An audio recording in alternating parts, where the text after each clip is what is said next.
Assalamualaikum warahmatullahi wabarakatuh. Perkenalkan, kami dari PL SMP Negeri 25 Kota Jambi yang beranggotakan Dimiati Jasmine, Alfianti Ramadhani, Mutiarani Martinda, dan saya Julian Reni.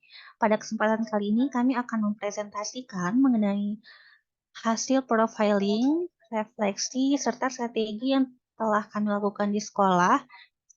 Tentunya kami sudah melakukan observasi, kemudian asistensi mengajar, di mana kami mengikuti guru pamong ke dalam kelas, dan selanjutnya untuk praktik terbimbing, kami dipilih setiap orang memegang satu kelas yang kami ampu, sehingga dapatlah 2 kasus dari setiap kelas yang kami ajarkan.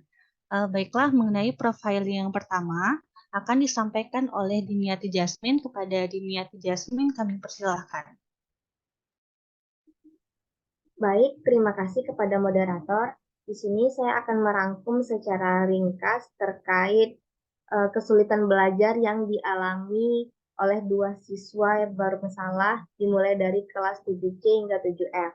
Seperti yang kita tahu bahwasanya kesulitan belajar ini bisa datang atau bisa terjadi dari faktor internal atau yang memang didasarkan dari diri peserta didik, dan ada juga kesulitan belajar yang bisa datang dari faktor eksternal, yaitu dari faktor lingkungan yang mempengaruhi proses perkembangan peserta didik itu sendiri. Yang pertama itu siswa A. Siswa A ini kesulitan belajarnya dia tidak mau berkelompok, namun siswa A ini memiliki kemampuan yang rendah. Jadi di dalam proses berkelompok itu siswa A maunya milih kelompok sendiri, tidak dipilihkan secara heterogen. Kedua, siswa B yaitu siswanya super kinestetik, di mana dalam proses pembelajaran itu selalu aktif, warawiri, mengunjungi teman yang lainnya. Namun ketika ditanyakan terkait pembelajaran, siswa B ini mau menjawab walaupun jawaban ini ngasal. Nah, pada kasus siswa B ini agak sedikit relate dengan siswa C, yaitu di mana siswa C ini mau berpartisipasi dalam pembelajaran. Namun ketika ditanyakan oleh guru, dia pun menjawabnya ngasal. Yang penting asal jawab saja, walaupun jawaban yang diberikan itu tidak benar. Kemudian untuk siswa D, kesulitan belajarnya ini, siswa D tidak termotivasi dalam pembelajaran. Dia tidak menyukai pembelajaran bahasa Inggris dan juga dalam proses pembelajaran itu selalu sibuk sendiri dengan kegiatan yang lain. Nah, namun walaupun siswa D ini sibuk dengan kegiatan sendiri, dia tidak ribut atau tidak mengganggu teman yang lainnya dalam proses pembelajaran. Nah, kasus dari siswa D ini sedikit relate dengan siswa E, yang mana siswa E ini tidak termotivasi juga di dalam pembelajaran bahasa Inggris karena sudah ditanamkan dalam jiwanya bahwasanya dia tidak menyukai pembelajaran bahasa Inggris.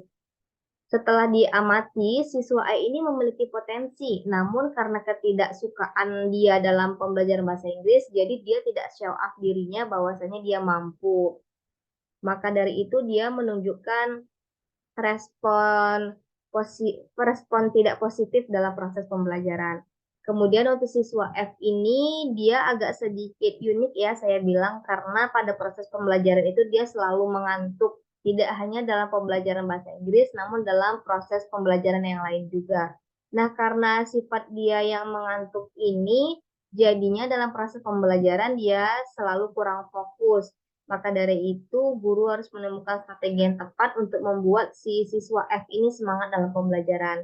Kemudian untuk siswa G ini kasusnya sama seperti siswa A, yang mana dia tidak mau berkelompok, maunya tugas individu. Namun bedanya siswa G ini memiliki kemampuan yang tinggi, beda halnya dengan siswa A yang memiliki kemampuan kognitifnya yang rendah. Dan terakhir untuk siswa H itu dia merupakan tipikal siswa yang tidak mau berekspresif, jadi hanya terkesan pasif dalam pembelajaran. Siswa H ini kesulitan belajarnya sedikit relate sama siswa E, yang mana mereka juga tidak memposisikan dirinya secara aktif dalam proses pembelajaran. Mungkin sekian yang dapat saya sampaikan, saya kembalikan ke moderator. Baiklah, terima kasih kepada Saudari Dimiati Jasmine yang telah menyampaikan mengenai profiling dari setiap 2 kasus yang di setiap kelas yang kami ampu. Selanjutnya mengenai strategi yang kami terapkan di dalam kelas akan disampaikan oleh Helvianti Ramadhani kepada Alfianti Ramadhani. Kami persilahkan. Baiklah, terima kasih kepada moderator. Di sini saya akan menyampaikan strategi yang sudah kami gunakan dalam program pembelajaran yang telah dilakukan di SMP 25 Kota Jambi. Di sini ada 3 siklus yang sudah kami laksanakan, di mana berdasarkan data profiling peserta didik yang kami dapatkan. Yang pertama itu pada siklus pertama kami menerapkan moda pembelajaran problem based learning, di mana pembagian kelompok pada siklus 1 itu masih heterogen. Jadi kami memilihnya secara acak dengan metode berhitung dari 1 sampai 7, sehingga dalam satu kelompok itu ada 4 peserta didik yang dipilih melalui metode acak. Kemudian pada siklus kedua kami menerapkan discovery learning, dan itu juga metode pengelompokannya masih heterogen.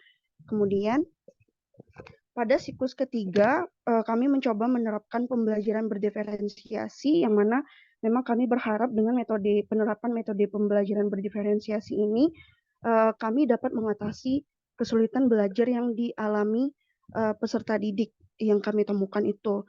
Jadi memang pada penerapan pembelajaran diferensiasi ini pada siklus 3 kami memberikan peserta didik tes awal atau tes diagnostik, yang mana tes tersebut berguna untuk pembagian kelompok.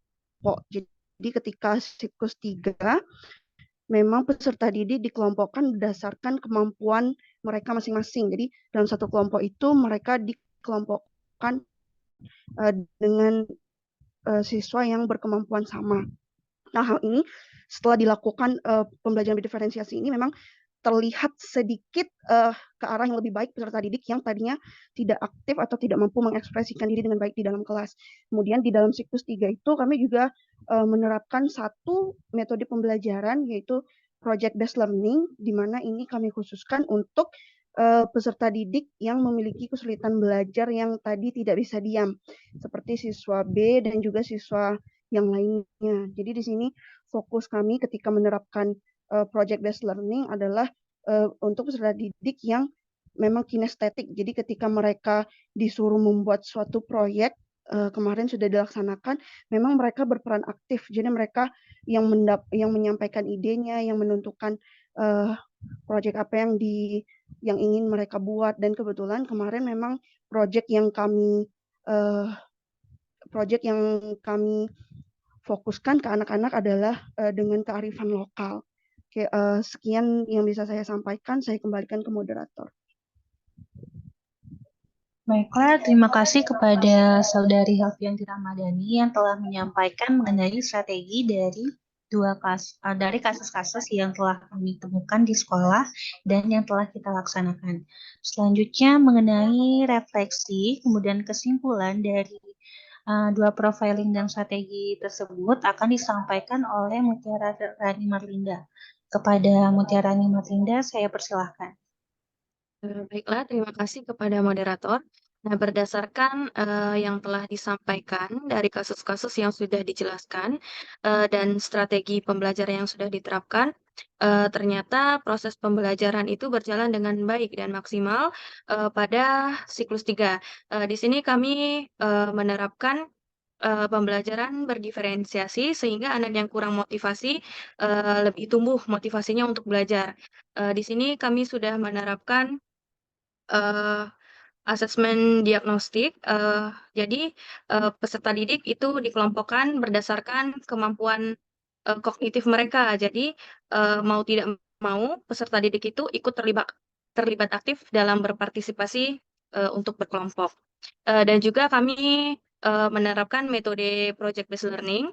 Di sini peserta didik yang memiliki gaya belajar kinestetik juga ikut terlibat aktif. Jadi untuk kesimpulannya, pada siklus 3, anak yang kurang motivasi dalam belajar tersebut lebih terlihat motivasinya untuk belajar.